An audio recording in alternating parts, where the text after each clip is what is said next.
Hello and welcome back to Scouching, and I am already sure that this one is going to go over great with people because we are going to be looking at Juraj Slafkovsky, the giant from Košice, Slovakia. So it's finally time to look at Juraj Slafkovsky, and he has made a name for himself this season by, let me look here, leading the Olympic hockey tournament in goal scoring and going over a point per game at the World Championships, which is something only 4 players have ever done as a draft eligible, and 1 played in the 1930s. It feels like absolutely everything has been said about Juraj Slafkovsky this year. He's a power forward. He's not a power forward. He plays with skill. He's the best player available. He's hard to project. He's not the best player available. He's too big. He's too slow. He's not slow. He's Slovakian. He's Finnish. He can play... Everything has been said about this guy under the sun, and it's kind of crazy at this point. But as with many things in life, there's kind of a grain of truth to what everybody has been saying, and the actual reality, in my view, falls somewhere in the middle of all of that. Well, except for the nationality thing. He is just plain old Slovakian. And Slafkovsky has been one of the most interesting and curious case studies that I have come across in my time really digging into the NHL Draft. So the data for Slafkovsky almost perfectly lines up with how I see him as a player. The possession data in general was decent with a 55% dangerous shot attempt percentage, which is solid for a Liiga player. But that also contains an outlier game where his team got stomped 9-1 in high danger shot attempts in one game, so take that with a bit of a grain of salt. His passing data was, I would call, reasonable, hovering around 75 pass attempts per 60 minutes and completing about 60% of them. His rate of controlled offensive transitions was also reasonably positive, around 60%. He had reasonable offensive transition efficiency, over 60%, and he had a really good workload of offensive transitions of around 33% playing in the Liiga all year, which is pretty good. He drew, I would say, inconsistent, but at times impressive offensive production metrics. He had dangerous pass rates that scale pretty well with other Liiga players I've profiled over the last few years, and similarly inconsistent but solid individual rates of dangerous shot attempts that also scaled kinda well with previous Liiga players I've profiled. It is notable that more of his dangerous shot volume came from medium danger than high danger, and over half of his shot attempts came from the perimeter, but he also brought a solid defensive transition involvement workload with 50% defensive transition shutdown percentages. But I found that Slafkovsky wasn't consistently really using the frame and the size that he has to turn over the puck a whole lot on defensive transitions.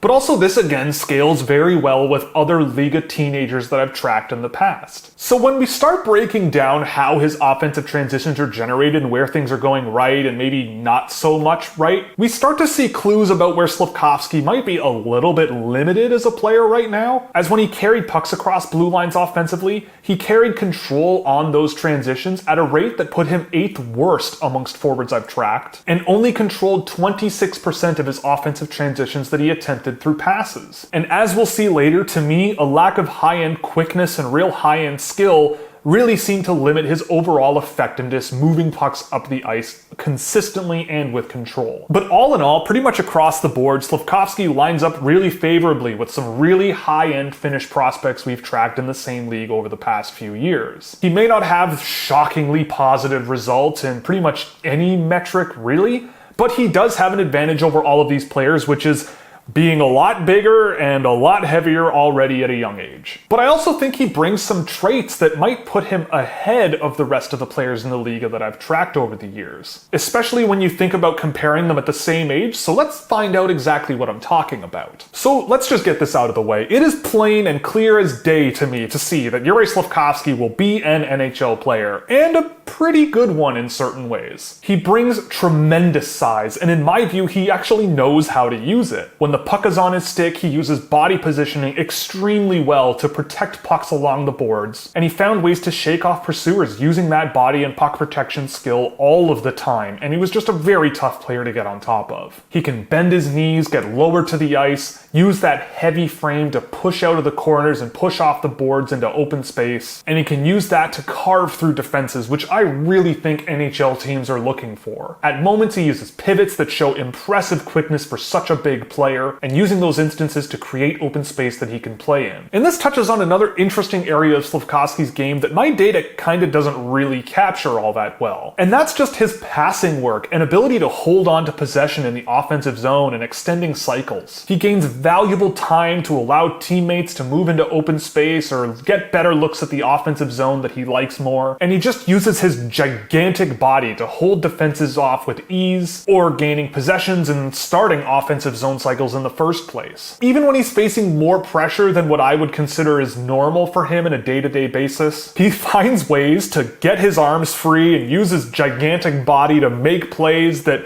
I mean, if I'm an NHL coach, you just fall in love with the kinds of plays that he can make along the boards when guys have him pinned. And in terms of players that can actually use strength and edge work to get off of the boards with possession of the puck, Slafkovsky is amongst the best in this year's draft in my opinion. I also felt that as the season went on, he showed a little bit more patience and strong vision to spot seams in transition, finding the perfect right moment to get pucks through traffic at his best, and he could also chain multiple puck touches together in the offensive zone to continue trying to get pucks into dangerous space. And while right now I kind of see Slafkovsky as a little bit more of a playmaker, he still is a pretty good shooter, and yes, he did lead the Olympic tournament with 7 goals. He's got a quick release, and he can really maintain puck possession with his frame really, really well. And he can also use that frame to follow up and chase down rebounds and get secondary chances here and there, which is something I'd want to see more of from him. Show more determination to get to the net and follow up on those shot attempts. And another thing I want to go over here is that I certainly would not categorize Slafkovsky as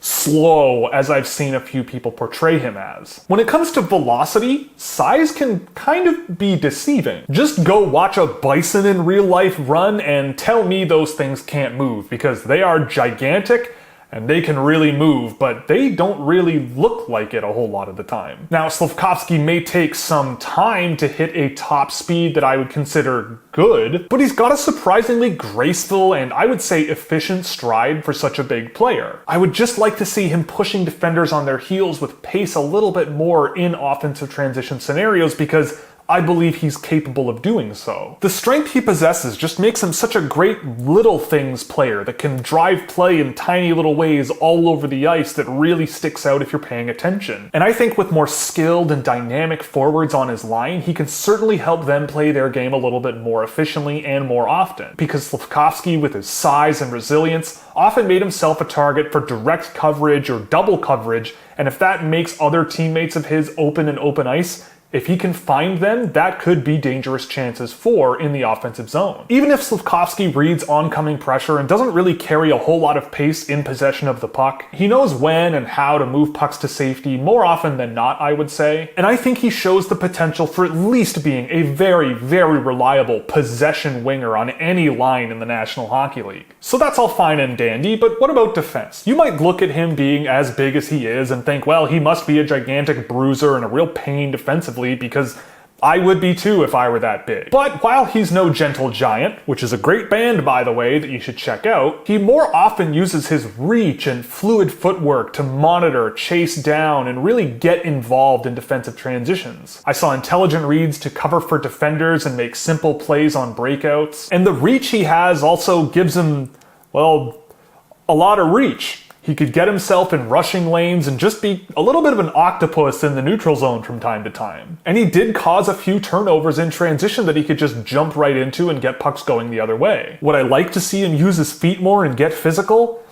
Honestly, I don't think I really care either way. The reach and the skill level and the strength that he's already got make him a really interesting, skilled, finesse power winger upside player that I think is rare in the NHL. When he did get physical along the boards, I did feel that opponents could spin out of his pressure a little bit too easily. He did have a lot of strength and resilience on puck, and so getting a little bit stronger and more intense along the boards to avoid those types of situations could shut down defensive cycles a little bit more often. However, to me, I felt that Slafkovsky was a lot better when he was focused on the puck rather than the puck carrier, focused on causing turnovers, finding ways to use skill and his turns to get to safety. And I think that I would focus on this more than building on his physical imposition ability when it comes to his development down the road. So the big question you all might be asking is, if I'm so positive generally about him and curious, Why is he at 4 on my draft board and not at 2 or in some people's minds 1? And honestly, to me, it's a question of how much more you're going to extract out of a player that is already this big and heavy at this age. And I wonder how much his offensive potential will translate in a much more skilled and much higher paced league in the National Hockey League. He's got skill and he's got straight line speed, I would say, but he doesn't really have a tremendous amount of agility or quickness with that skill. And that can get exposed in open ice play on offensive rushes, and he did turn the puck over a little bit more than you would expect.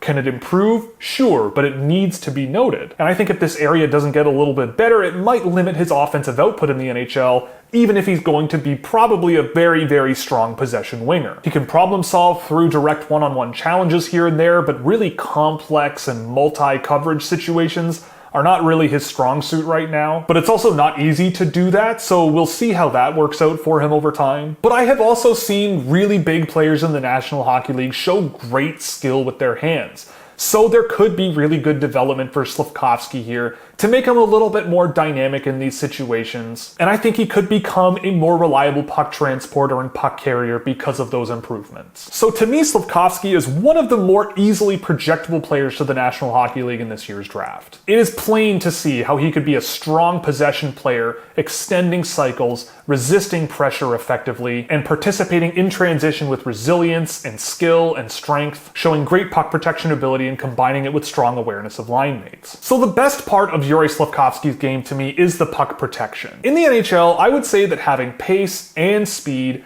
and resilience on the puck are really major ingredients for offensive players to be transition players as well as offensive producers. But if you are really speedy, you can get away with being less resistant to pressure often. And if you're really resistant to pressure, you can get away without being the paciest or speediest guy in the league. And while I look for pace by default for a lot of players, Slafkovsky checks a lot of the other boxes for players that may not have a tremendous amount of high-paced game in their game. He's just a rock-solid hockey player, almost literally rock-solid, looking for options, resisting pressure, and finding those options around the ice and having the puck management ability to make plays. Even with one arm on the stick, he can use his free arm to resist possession that way and keep the puck on his stick, which is something that I think shows translatable skills to the National Hockey League. Along the boards, opponents can just bounce right off this guy, and he can simply be a really, really hard player to get a hold of.